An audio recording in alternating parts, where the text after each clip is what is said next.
Nggak semua anime yang populer itu sebagus yang dibicarakan. Kadang, hype yang berlebihan bikin ekspektasi terlalu tinggi, dan pas ditonton, ternyata biasa aja, atau malah banyak kekurangan yang nggak bisa diabaikan. Nah, di video ini kita bakal bahas 5 anime yang dianggap bagus, padahal ampas. Siap-siap aja, siapa tahu anime favorit kamu ada di sini.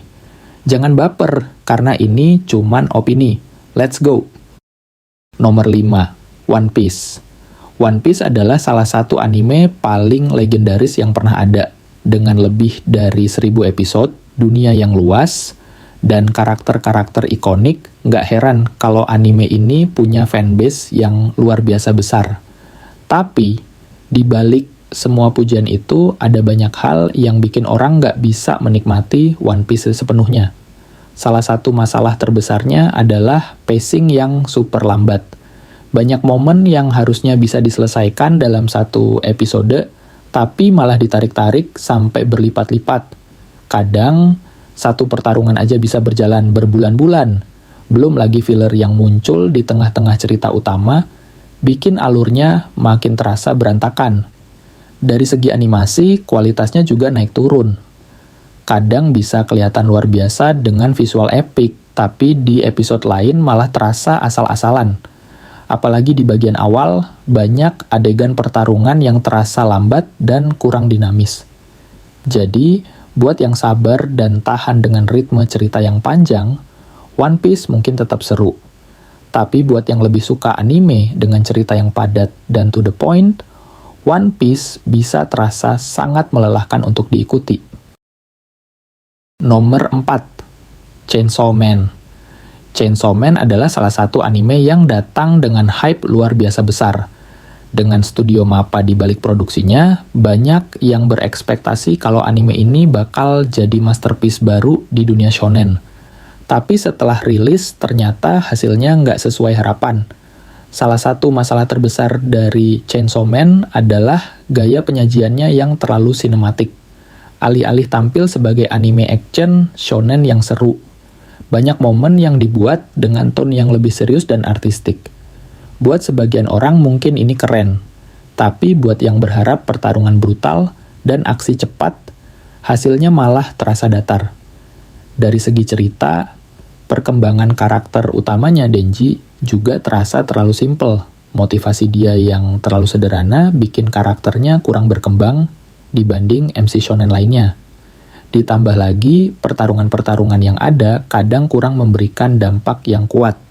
Endingnya pun terasa lebih seperti setup panjang untuk season berikutnya daripada memberikan konklusi yang memuaskan. Chainsaw Man bukan anime yang buruk, tapi buat ukuran hype-nya yang gila-gilaan, banyak elemen yang dieksekusi kurang maksimal.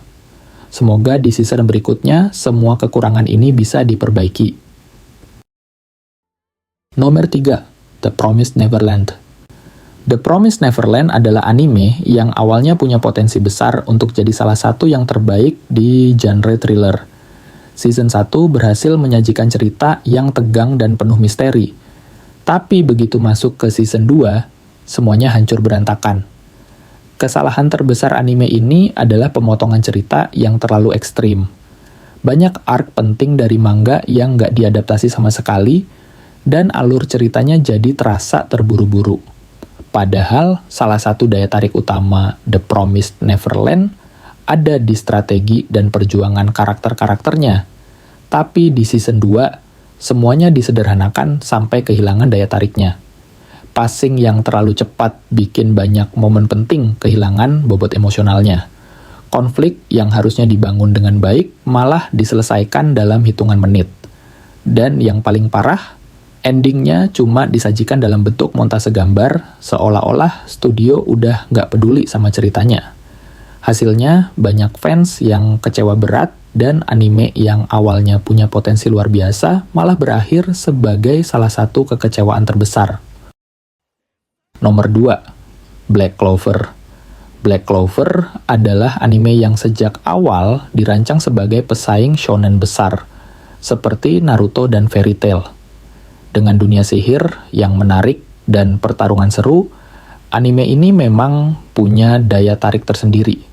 Tapi kalau kita lihat lebih dalam, ada banyak kekurangan yang bikin Black Clover terasa kurang spesial.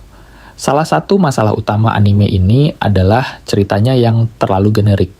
Konsep seorang anak yang berusaha menjadi yang terkuat di dunia sihir dengan tekad baja, udah sering kita lihat di anime shonen lainnya. Banyak elemen dalam cerita Black Clover yang terasa seperti pengulangan dari konsep-konsep yang udah ada sebelumnya, tanpa banyak inovasi baru.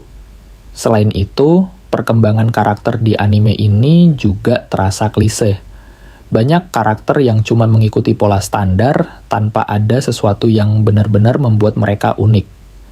Ditambah lagi, kualitas animasi di beberapa episode awal juga sempat jadi bahan kritikan karena terasa kurang maksimal.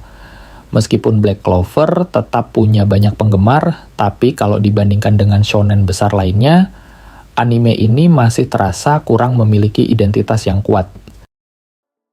Nomor 1. No Game No Life. No Game No Life sering disebut sebagai anime isekai terbaik dengan konsep yang unik. Dunia di mana semua konflik diselesaikan lewat game terdengar menarik, tapi kalau kita lihat lebih dalam, ternyata ada banyak kekurangan yang bikin anime ini terasa kurang memuaskan. Salah satu masalah utama dari No Game No Life adalah karakter utamanya yang terlalu overpowered. Sora dan Shiro selalu bisa menang dalam setiap tantangan dengan cara yang terlalu sempurna. Akibatnya, pertarungan dan permainan yang ada jadi kurang menegangkan. Karena kita tahu mereka bakal menang dengan trik yang seolah-olah udah direncanakan sejak awal. Selain itu, anime ini juga terlalu sering menggunakan fanservice berlebihan yang nggak ada hubungannya dengan cerita utama. Banyak momen yang sebenarnya bisa digunakan untuk pengembangan dunia atau karakter malah diisi dengan adegan-adegan yang nggak terlalu penting.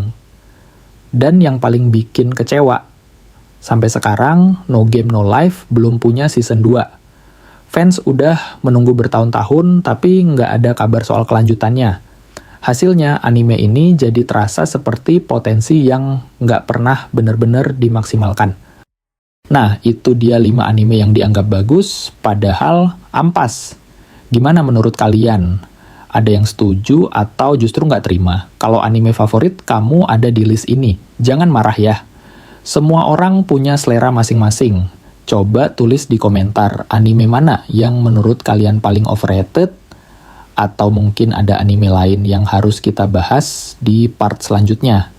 Jangan lupa like, subscribe, dan nyalain lonceng notifikasinya biar nggak ketinggalan konten terbaru.